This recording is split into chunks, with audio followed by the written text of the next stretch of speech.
Struggling with your driver? This is the one move that can transform your tee shots overnight. We're talking effortless power, more fairways, and total confidence on the first tee. I'm Stuart Cartwright from Good Golf Coaching, and if you want to finally unlock your driver's full potential, this is the video you need to see. Let's get into it. If you've spent enough time looking at my channel, you'll appreciate I am a massive grip pervert. Yes, I am. And those of you that will have applied my grip may have experienced a little bit of a driver that may go a little bit left, but equally, having hit the ball left, you could still be someone that hits the golf ball to the right. And I think it's the right shot, isn't it? It's the right shot that causes most problems for golfers more than any other shot. The driver has a very different feel down through impact, but everything that I talk about on my channel is identical. I don't talk driver specific swings purely because the only change that you need to make with driver is meeting the golf ball later in the arc and creating more of an upstrike. Those two ingredients are a very different sensation when you spend most of your time hitting irons and hybrids and fairway woods off of the ground. I did this video here, power impact, and also did another one, this one here, the angle of attack video, that talk about how hitting down on the golf ball for an iron and hitting up on the ball for a driver are very much the same in how the hands work, in terms of the pressure, but in terms of how the lever work, it's very different. So we all know the press up, and if you don't, go check out my grip video. The press up on the golf club that allows you to get your left hand in the right spot is very much the conduit, the piece that allows you to unload the golf club with still retaining some left wrist forearm extension and allowing the club to swing, because that golf club down at strike needs to swing. Now, if you watch the PGA Tour this weekend, Cameron Champ was leading. Unfortunately, didn't failed to get it across the line. He has incredible amounts of shaft lean, as does Jordan Spieth. I did a piece on Jordan Spieth's driving in the Audi Performance Zone on Sky Sports Golf a few months ago. And you see it quite a lot. The more that we pull on this golf club in your downswing, the longer you pull, the more you will end up with a handle that is driven forwards. And of course, that handle driven forwards offers the face open. And because it offers the face open, turning the wrist down is once again, a way around that. Then once you've driven the handle forwards, you've turned the face down, you've now got no loft. You can see that the loft of that golf club is non-existent, so then you need to put that loft back in. Now I lean back, and now all of a sudden I get that loft angle back up, and by moving the ball progressively further forwards, I have more of an opportunity of sitting back. But can you notice, as I'm sitting back more, look what's happening to the handle. The handle is rising up, handle's rising up, and someone very kindly put it, and I'll get the comment up on the screen right here. The paradigm of golf coaching is that you hit the golf ball to the right, you then get asked to bow your left wrist more. So now you bow your left wrist more, which will now fix the face to path value. Then you hit the golf ball to the left, and before you know it, you're then being asked to tuck the elbow to then hit that ball straight.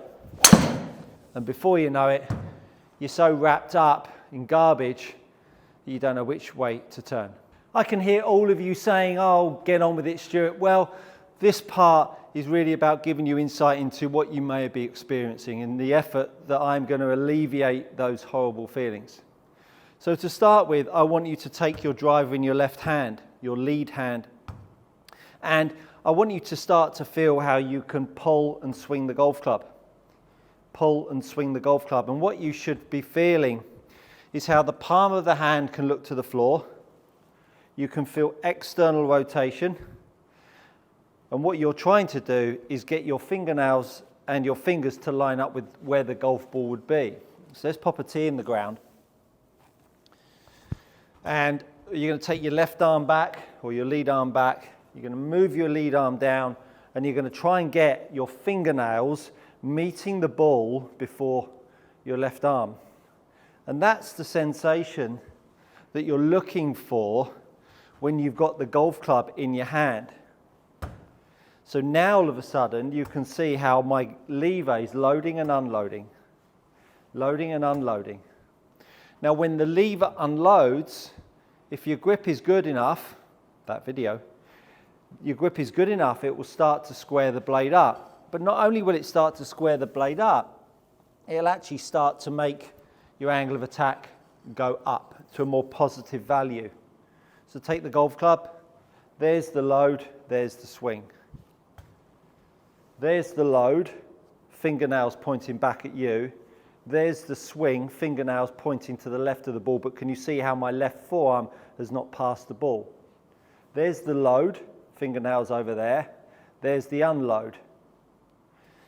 Load it, unload it. As I load it, you can see how my left forearm, my lead arm, goes into internal rotation. Then my fingernails point at the golf ball and point left of the golf ball. There's the load. There's my fingernails pointing back at the camera. There's the load. Now there's the unload. There's the unload. And what you'll notice is that my hand, the palm of my hand, is still looking at the floor when it does that. If I was roll releasing, flipping, and I'm sure I'm going to get loads of people saying that on this video. If I was flipping, I'd be turning my palm to the floor, turning my palm to the sky, wouldn't I? That would be a flip. That would be a rollover. That would be a rollover. My fingernails are still pointing to the sky, or pointing forward, but my palm's now pointing to the sky. So this is definitely not a flip. But I need to have my hand fundamentally on top of the grip to be able to allow that to action itself. So that's given you some insight into how the hand action for a driver works. So fingernails pointing back at the camera, the palm down, and I'm now starting to swing the golf club. And as I start to swing the golf club, the more I allow it to swing, the more the golf club is allowed to unload. That face has still got loft on it. I haven't flipped it and turned it down before you all get on your keyboards. So ball further forwards. I'm not talking about the majority of my fan base. I'm talking about the odd outlier. So there's the load, fingernails back at the camera. There's the unload, fingernails pointing to the left of the golf ball. So let's give that a try. There's the load, there's the swing. There's the load, there's the swing. And that swing is what we're looking for, which allows us to start to get that angle of attack up, path line neutral, and the face to path closed. I think you'd take that, wouldn't you? So of course, now when we start to increase the speed, that pull narrows, the stall out, the brake mechanism allows the golf club to swing a bit more. So there's the pull, the load, and the swing. And you do that faster and faster and faster. You get more up, more in, a little bit out the toe, that one, that's how I got the draw. The face was a hair open. Now you're not going to be able to do this with a crap grip. So you absolutely need to have yourself a really decent grip to be able to do this. But this is giving you a fundamental sensation of what your left hand, which is the top hand of the linkage between the shoulder and the head, that's going to allow you to feel what's going on. So the left hand, fingernails, there's the unload, there's the fingernails. You see where they're pointing? They've gone from pointing at the camera to pointing at the target. Palm down. External rotation of the forearm. Am I flipping the golf club? Absolutely not. Am I flipping the golf club now? Absolutely am. bowing of the left wrist. Nonsense. So, there's the pull, there's the swing. Pull and swing, angle of attack, close face to path, path from the inside. I'm going to get stuck into more driver work, so stand by for that because I have not really touched it.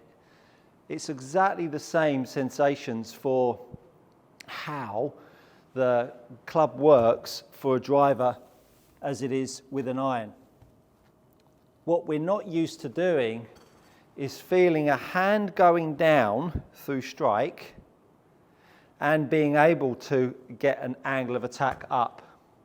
If you saw this video up here that I dropped yesterday or 2 days ago, by the time you're seeing this, the handle was going low to high, low to high. Now the handle's going high to low, high to low. Which one looks better to you? Inside out, or feeling that the handle goes high to low? High to low. Which one looks better to you? Drop me a line in the comments, because I know which one I'd prefer. So up to the top, there's the pull, there's the handle coming down, and there's that swing that I've talked about. Handle forward, let it swing. And that will start to line you up and get you hitting some draws down the fairway. I do offer remote coaching. Check me out on the Skillist app. You can find me there under my name. Hopefully you've enjoyed this session on the driver. I think it's really, really important that we start to get a little bit more deeper into the driver and give you some insights. If you're tired of paying too much for your premium leather golf gloves, head over to gxgolfgloves.com. These are gloves trusted by tour players and elite amateurs alike. Use my code GOODCOACHING to receive 10% off your next order. Go try them out. You won't be disappointed. But thank you so much for watching. I'm really enjoying this YouTube journey. I hope you are too. And that, my friends, you guessed it, it's good coaching.